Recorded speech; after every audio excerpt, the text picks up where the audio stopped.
ಇವತ್ತು ನಾನು ನಿಮಗೆ ಕಷಾಯದ ರೆಸಿಪಿನ ತೋರಿಸ್ತಾ ಇದ್ದೀನಿ.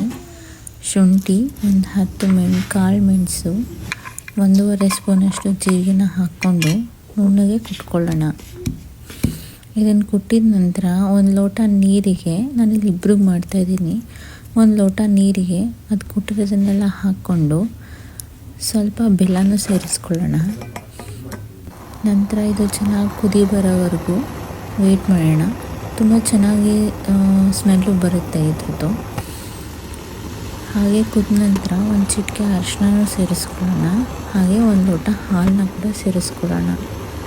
ಹಾಲನ್ನ ಸೇರಿಸ್ಕೊಂಡಿದ ನಂತರ ಇದನ್ನು ಮತ್ತೆ ಕುದಿ ಬರೋವರೆಗೂ ವೆಯ್ಟ್ ಮಾಡೋಣ. ಕುದಿ ಬಂದಮೇಲೆ ಇದನ್ನು ಶೋಧಿಸ್ಕೊಂಡು ಕುಡಿಯೋದೆ. ಇದು ನೆಗಡಿ ಕಫಕ್ಕೆ ಇದೊಂದು ಹೋಮ್ ರೆಮಿಡಿ.